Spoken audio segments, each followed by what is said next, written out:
What's up, guys? This video is all about finding the decision makers of your dream list of clients, of your ideal customer profile clients, ICPs, which is the second part. This video is the second part of the series that I'm recording right now. And so to understand exactly how I found companies that are very, very tightly within my ICP, basically. So I have here mentoring program SaaS companies. So a very, very specific type of SaaS clients, not just any SaaS, but a very specific type of SaaS. So in my previous video, I showed exactly how to find them. Even if you're not in digital marketing space, but you run an agency, check it out because it uses very smart tricks of Google search, how you can use this to quickly find clients, companies that fit your ICP. So this video is all about finding the decision makers of these companies. So to proceed, you will need LinkedIn Sales Navigator Advanced.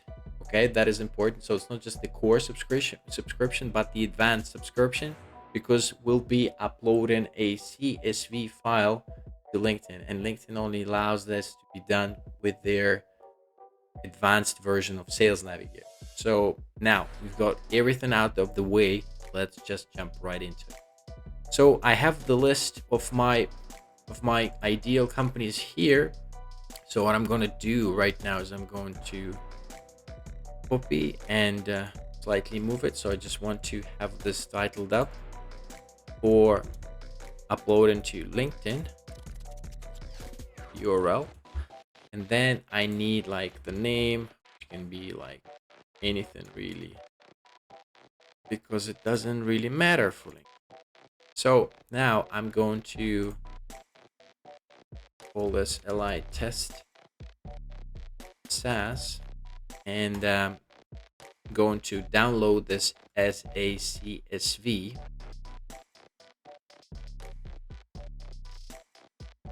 Next thing that I do, I actually go to LinkedIn, I go to Sales Navigator, and again, you need Sales Navigator Advanced. I'm going to show it to you what it looks like real quick. You see this? Sales Navigator Advanced, not the core version. Advanced, because otherwise it wouldn't work. Then you go to accounts, and then you click add accounts and upload from CSV. Continue, click here, and then pick the file that you've just downloaded. Now I need account name, which is the name, and then I need LinkedIn company website URL. That's what I need. Website URL. And I'm going to click continue. And here I highly recommend you leave some sort of a description for yourself so that you know what's going on, because you will forget. Click finish. Then LinkedIn loads, and in literally just a few seconds, you are going to see these results show up. You can see I've got a bunch of lists here. And about, yeah, there we go. So it spit out 6 results, and it just so happens that I have 10 companies here. I only got 10. So I presume maybe if I remove this and made it cleaner, I actually feel like that's what was wrong. So you really need to clean it up to the domain level. So make sure that you have it cleaned up before you even go further. So let's suppose that I had everything cleaned up. So I get 10 account results here. What I do next is that I go to this specific filter, this specific list. Now I've got all of these buttons all around. So now I need to click view in search, click on this here. Now I'm in the list of companies. What I like doing here is, even if you have like 100 companies, it's still cool because it will allow you to click this button, select all, and you will have up to 25 different companies that you can select all in one page. And right now that's what I'm using, because, and I'll show you in a moment why this is the right way. It's just the way LinkedIn works. So I've got all the companies selected up to like 25. I'm going to click view current employees and get to this page. And going to go to see all filters just to show you what's going on. And now you can see I've got the list of companies that I've just had uploaded. And if I had 25, I'd have like 25 here, which is beautiful. However, the way LinkedIn works, if I was to kind of try and find people, decision makers from all these companies at the same time, it's really hard, because suppose I have like one decision maker, like I've got a CEO of relationship toolbox, and then I have a CMO of relationship toolbox somewhere the down the list, and they are still a decision maker. So in my approach, I really want to pick up to 3 decision makers from the same company so that I can start talking to them all, or at least to one of them. Yeah, it maximizes my chances of getting in touch with a person that that is most likely to help me out with selling the service or a product. So what I'm going to do, instead of using this whole thing, I'm going to unselect all of these other companies that I have here in the list, except for the first one. Yeah, so the first one is name. And now I'm going to go to seniority level, and I'm going to pick, again, that depends on the size of the company. Yeah, and actually, if we want to go a little bit back, I'll just show you real quick how this works. Because the companies that you pick originally from this list,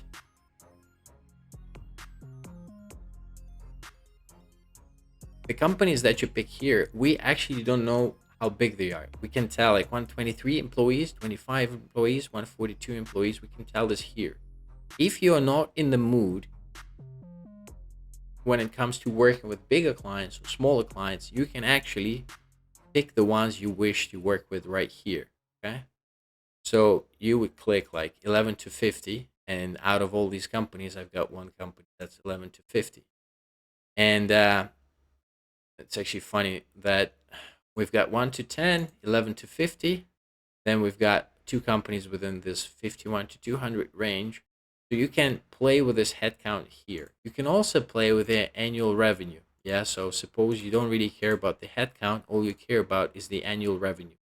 So from my experience, literally all the companies, even if they're like super, like if they're not making any money, LinkedIn would still show that they're making at least like $1 million revenue every single year. So this data is not super accurate.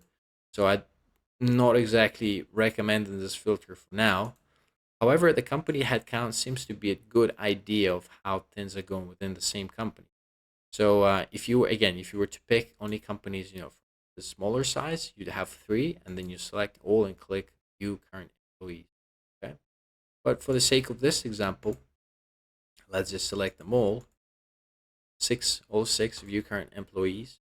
Again, go into see all filters and select these guys here. And then what we do next is we go to seniority level, and then depending on how big the company is, you would have different decision makers. So usually you want to have, if it's a smaller company like up to 50 people, you'll be fine working with the owner partner. Yeah.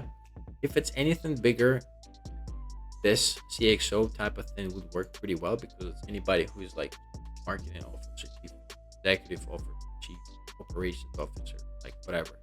Sometimes if the company is super big, you might want to go for senior. Yeah, you might want to go for senior. But in this case, let's keep it that way now and see what we got. So we've got name here.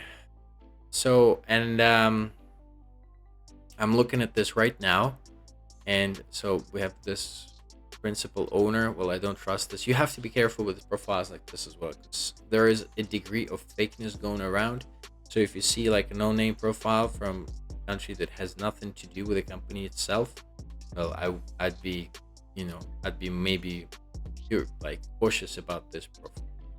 So same with like Belgium, like not sure where the company is based, but you have to be careful. So let's suppose like we don't find anything for this company, which is fine. It happens. Yeah, that's why you want to make your initial list bigger than you would actually use. So, Okay, that becomes interesting. So now we only see the results from this company, and we have owner slash partner or anybody from CX. So I want to have people that are within, say, marketing and real. So founder and CEO is pretty cool. I might like reach out to them, at least try to connect with them. Then I might want to go into this place here and type in marketing. So now what this search box gives me, it gives me it's showing basically all the profiles that contain the word marketing in them. Yeah. The sad part about like the way LinkedIn search works in this specific case is that it is showing us everybody who's got the word marketing inside their profile, even if it has nothing to do with their current role. So you have to be careful. In this case, it works really well because we right away see the CMO of Mentor Click right here. Yeah, so she is the right person to reach out to. And then you can see that all of a sudden we've got this Jennifer lady. We know that she works in Mentor Click right now, but it's showing us a different company because the word marketing is probably something to do with her previous experience in Join Reach. Yeah, I don't know if she's still there or not, but that's LinkedIn's way of kind of like showing you all the different options. And then of course we've got the founder CEO guy who mentions marketing somewhere. Yes, he had marketing manager somewhere mentioned. Enterprise client partner, well, nothing to do with marketing. Yeah, chief revenue officer, again, nothing to do, not our person. So that's another way you can play with this stuff. Another thing you can do, suppose you get like a lot of, I had it like a few times, there was like a bunch of investors, and I really didn't want to have them. But like, let's suppose that we see like there's quite a few enterprise, see enterprise client partner, enterprise client partner. Suppose that there are so many different enterprise client partners, we want to really clean things up here. So we go into the current job title and go and type in enterprise. We don't need to pick anything here, just need to click enter. And now it's going to show us all these enterprise options. Okay.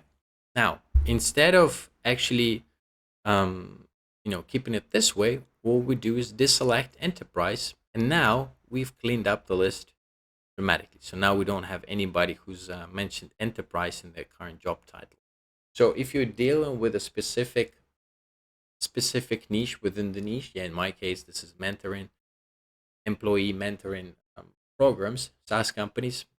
It frequently helps to get more to filter things out like this, so that once you go into the next company, you actually have less people to look through. So it helps, like from the first 1-2 companies, kind of set the filter really tight, and then you've got a very good selection.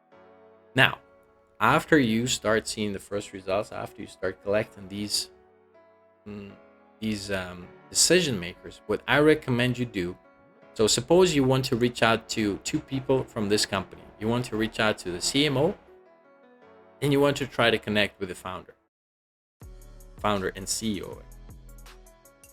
So you go into, you click their name within the Sales Navigator. And then the way Sales Navigator works is really funny. So it tries to, like, if you click connect here, it actually connects to the person from inside the Sales Navigator. So in case you wish to cancel your LinkedIn Navigator, this connection kind of stays inside. And if you have any communication with them inside Sales Navigator, it also stays inside. What I mean by this is that, see this messaging? So it's actually the inbox of LinkedIn Sales Navigator, and it's not at all connected with the inbox of here of like just LinkedIn. Yeah. So personally, I prefer to connect to people outside of Sales Navigator because I really like to have all the communication inside one box. It's a few more clicks, yeah, once you do this, but it's a long-term strategy. It's totally worth it. So you have to click these 3 dots here, and I have my video. So yeah, there's link view LinkedIn profile. So you click view LinkedIn profile, and it loads the normal LinkedIn profile. Because if you just click on this here and you click view profile, it shows you Sales Navigator LinkedIn profiles. That's what their Sales Navigator link. profile looks like. There's some company information right away in here, and they don't have it. Very, very, not very, very, but significant. So again, going back to my Bill George guy, you link. So now that I've got these two wonderful people in my feed, I'm going to, well, first I'm going to collect their, I like to keep things organized. So I really like, if it's the company that I'm reaching out to, yeah, we'll call this like decision makers. And I'm going to have their LinkedIn profile here. Bill George, and then I've got the Tracy lady. So the amount of information you can type in is all up to you, but I just want to keep this more organized. And I'm also going to mention that they're from Mentor IQ. It depends, like you can just have their name, like just Mentor click, or you can just have the URL of the company placed right in here. And I think URL is a little bit better like that. And there you have it. So now you know that these two people, they're decision makers in this. How powerful is this stuff? What you do next is, well, you obviously repeat this process for your list of clients. Yeah, potential clients. Repeat this process for the entire list, all of these companies. Yeah, and fill it all up like that. Up to 3. That's my recommendation. What you do next is you go check out their profiles, go to Phil's profile, and you check out like what he's got going on here. So he actually reposted something 3 months ago, which is a tremendous amount of time, and has we cannot really comment on any of the stuff that done previously in comments. Why we comment? Well, because it helps to connect. Yeah, if we leave a comment that is very, very insightful, that provokes some thought, or ask them a question, I really love this stuff. Once if they reply to your question, well, all power to you. It's easy to connect with this person. But if they haven't really posted anything, I just go for a straight kill and click the connect button. You can try messaging them as well. So once you click connect, it actually asks you, do you want to add a note? And it depends. If you're doing a cold campaign, frequently connection request without a node, any node that's also given your profile is very neat and tidy. It's organized really well. It frequently works better if you don't add any node at all. That's funny the way it works. However, it also depends. Yeah, so play with this, see how it works for you, and yeah, try to connect with them. But in this case, I will just send the connection request and see if they respond. Now, the strategy you do for the CMO, now you can actually do the same thing. You can click connect and check out, like she's got like 2 months. Generally speaking, if I have somebody, like if they posted or reposted something within the past 4 weeks or within the past month, I can jump into it and I can comment on their stuff. I can, show some love, show some support. But if their activity is not there at all, like in this case, 2 months, that's too much.